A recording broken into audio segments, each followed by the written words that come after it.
चलिए अब आपको सीधे लिए चलते हैं लखनऊ, जहां सीएम योगी आदित्यनाथ कार्यक्रम में लाइव संबोधित कर रहे हैं और ये कार्यक्रम की लाइव तस्वीरें।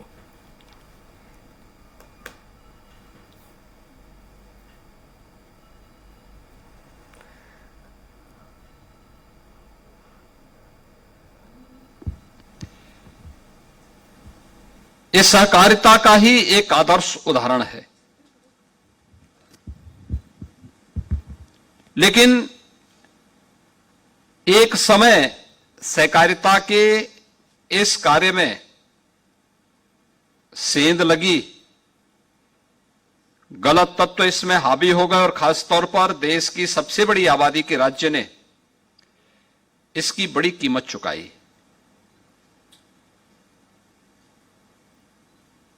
हम सब आभारी हैं प्रधानमंत्री मोदी जी के, जिन्होंने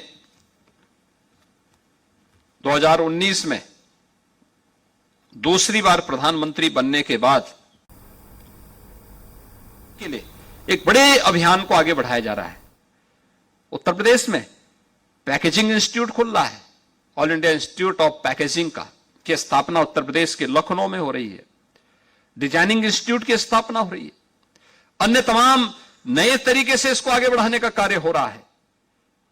एक नई होड़ लगी है कि हम भी लोकल प्रोडक्ट को आगे बढ़ाने में मदद करें, योगदान दें।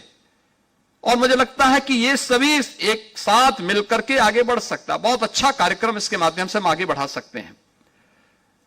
ये इस प्रक्रिया के साथ अगर हम जुड़ते हैं तो यह बैंकों के प्रति भी आम जन के विश्वास को बहाल करने में मदद मिलेगी। और राज्य सरकार भी चाहती है कि इस दिशा में हम लोग एक नया प्रयास प्रारंभ कर सकते हैं इसको। दूसरा है, जितनी भी साधन सहकारी समितियां हैं, इनकी क्रेडिट लिमिट को, अभी जो हमारे पास 7,500 पैक्स हैं, इनमें यूरिया, डीएपी यानी फर्टिलाइजर आदि की ही खरीद के लिए हमें जो लिक्विडिटी चाहिए, उसकी जो आवश्यकता है, उससे काफी कम इनका जो है क्रेडिट लिमिट है।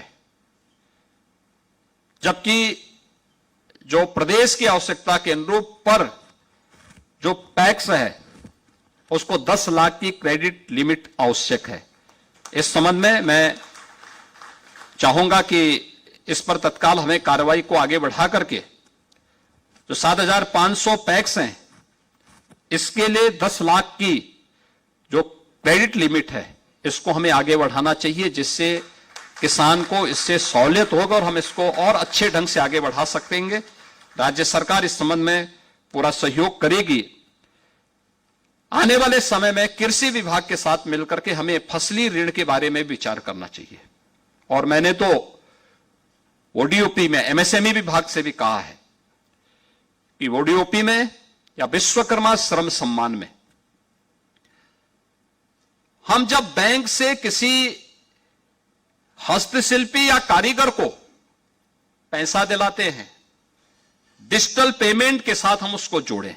और डिजिटल पेमेंट पर अगर समय से अपनी किस्त भर लेता है तो जो ब्याज आता है, उस ब्याज में राज्य सरकार के स्तर पर उसको इंसेंटिव दिए जाने की व्यवस्था होनी चाहिए, जिससे हम लोकल स्तर पर अपनी हस्तशिल्पी और कारीगरों को प्रोत्साहित कर सके। विश्वकर्मा श्रम सम्मान का हो या ओडीओपी में हो। और अच्छा होगा हम कोऑपरेटिव बैंक से उसको जोड़े, उसका बिजनेस बढ़ेगा। छोटी छोटी पूंजी की आवश्यकता है, किसी को 2 लाख, किसी को 5 लाख, किसी को 50,000। रामचंद्र प्रधान जैसे लोग हैं, लोग अगर कहीं कोई सैलून खुलवाना चाहेंगे, 5 लाख रुपए में किसी व्यक्ति के लिए खुल सकता है। 5 लाख में कितना उसका ब्याज होगा? बहुत कम ब्याज। अगर उस ब्याज में से 50%, 60% या 75% हमने अपने स्तर पर दिया, बहुत पैसा नहीं खर्च होगा। लेकिन एक परिवार स्वावलंबन की ओर अग्रसर होगा। वह व्यक्ति अपने साथ कई लोगों को रोजगार दे देगा, कई लोगों को रोजगार दे देगा। और उत्तर प्रदेश की योजना, चाहे ओडीओपी की हो, विश्वकर्मा श्रम सम्मान की हो, आज ये राष्ट्रीय योजना बन चुकी है। इन्हें हमें सफलतापूर्वक आगे बढ़ाना चाहिए। और मुझे लगता है सहकारिता आंदोलन के साथ इन कार्यक्रमों को आगे बढ़ाना चाहिए।